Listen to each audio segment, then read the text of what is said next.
Assalamualaikum warahmatullahi wabarakatuh. Hamdan syukran ala nikmatillah wa usalli wassalamu ala rasulillah amma ba'du. Sahabat channel ABM TV yang dirahmati Allah subhanahu wa ta'ala, Surah Al-Fatihah tidak hanya sebagai syarat sahnya sholat saja, tetapi bisa dijadikan doa kebaikan untuk orang yang masih hidup maupun yang sudah meninggal. Lalu bagaimana reaksi orang yang dikirim Al-Fatihah? Maka simaklah video ini hingga akhir. Surah Al-Fatihah merupakan surah pertama dalam Al-Quran yang memiliki banyak keistimewaan. Salah satunya sebagai obat segala macam penyakit dan ruqyah. Surah Al-Fatihah termasuk surah Makkiyah, yakni diturunkan dalam periode Mekah sebelum Nabi Muhammad SAW hijrah ke Madinah. Para ulama mengatakan bahwa jumlah kalimah dalam surah Al-Fatihah semuanya ada 25 kalimat, sedangkan hurufnya sebanyak 113. Ada banyak keistimewaan surah Al-Fatihah.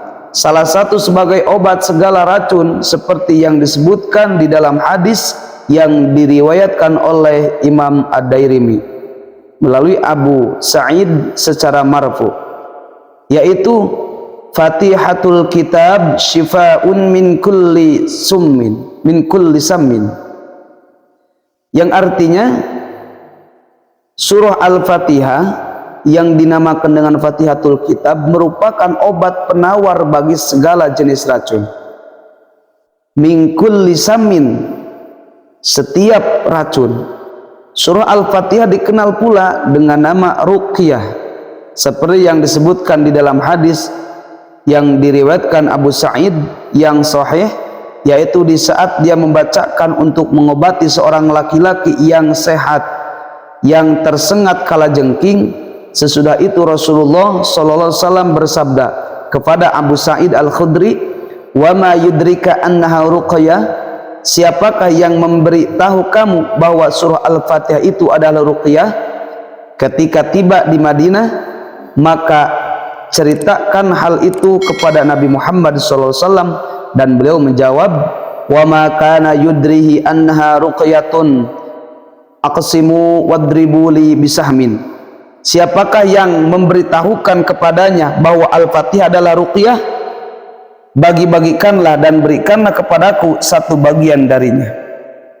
Maka keutamaan Al-Fatihah ketika kita mendapati keluarga kita yang sakit, entah anak kita, suami kita, istri kita, orang tua kita, maka bisa dijadikan obat dengan cara membaca Al-Fatihah. Kemudian setelah selesai membaca Al-Fatihah, kita berdoa kepada Allah Subhanahu wa ta'ala dan kita tiupkan kepada orang yang sakit. Ataupun bisa dengan cara kita mengambil air, tuangkan ke dalam gelas, kemudian kita membaca surah Al-Fatihah.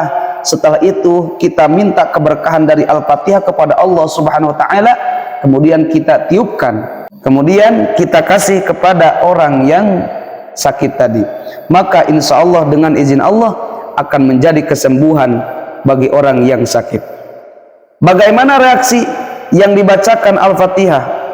Ternyata reaksi orang yang dibacakan atau dihadiahi Al-Fatihah, jika diniatkan dengan ikhlas dan mengharap ridha Allah, insya Allah bisa meluluhkan hati dan berubah menjadi lebih baik serta penurut.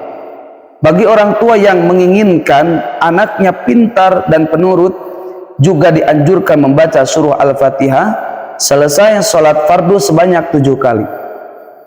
Selain itu, bagi yang ingin mendapatkan jodoh juga bisa bertawasul dengan surah Al-Fatihah agar segera didekatkan dengan jodohnya dan mendapat pendamping hidup yang baik. Karena arti dari Al-Fatihah itu adalah pembuka dari setiap permasalahan-permasalahan kita, pembuka dari setiap keinginan-keinginan kita, insya Allah. Dalam kitab Bugiyah dijelaskan, Syekh Sa'id, barang siapa beramal karena dirinya sendiri kemudian dia berkata, "Ya Allah, jadikanlah pahala bacaanku ini bagi si fulan," maka pahala bacaan tadi sampai kepada si fulan, baik itu masih hidup ataupun sudah meninggal. Kiai Haji Muhammad Sholihin dalam bukunya yang berjudul Ritual dan Tradisi Islam menerangkan bahwa para ulama tahqiq sepakat tentang sampainya pahala baca Al-Quran termasuk surah Yasin maupun Al-Fatihah baik untuk orang yang sudah meninggal maupun orang yang masih hidup, dan mereka mendapatkan kemanfaatannya dari bacaan tersebut. Para ulama juga sepakat membaca Al-Quran termasuk surah Al-Fatihah dan Yasin baik berdoa sebelum maupun sesudah. Bagi orang yang meninggal pahala bacaannya tetap akan sampai sebagaimana pendapat ulama Maliki, Hanafi dan Hambali.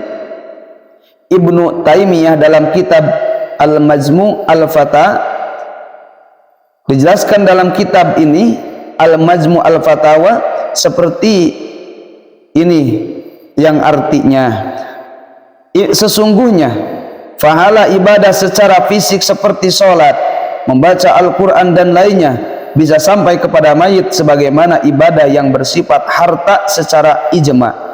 Ini adalah pendapat Abu Hanifah, Ahmad, kelompok ulama Syafi'iyah dan Malikiyah. Ini adalah yang benar berdasarkan dalil yang banyak yang kami jelaskan di dalam kitab ini, dijelaskan oleh Ibnu Taimiyah dalam kitab Al-Majmu' Al-Fatawa. Ikhwan fillah yang dirahmati Allah Subhanahu wa taala, ternyata reaksi surah Al-Fatihah ketika kita dibacakan untuk anak kita, untuk suami kita, istri kita, tetangga kita, orang tua kita, maka akan berpengaruh sangat luar biasa, maupun segi kesehatannya ataupun segi akhlaknya. Maka dengan itu kita pantas untuk mencoba mengamalkannya dengan membacakan surah Al-Fatihah sebanyak 7 kali. Bahkan di dalam kitab I'anatul Thalibin, anjuran membaca surah Al-Fatihah setelah sholat Jum'ah dianjurkan 7 kali. Karena apa? Karena kemanfaatannya dan pahalanya sangat luar biasa ketika kita mengamalkan. Ketika kita membaca satu huruf dari Al-Quran, maka pahalanya bisa 10 hingga 100. Maka ikhwan fillah yang dirahmati Allah Subhanahu wa taala, semoga kajian ini bisa bermanfaat untuk kita semua dan menambah wawasan kita, dan semoga kita istiqomah untuk mengamalkannya. Billahi hidayah wa taufiq. Wassalamualaikum warahmatullahi wabarakatuh.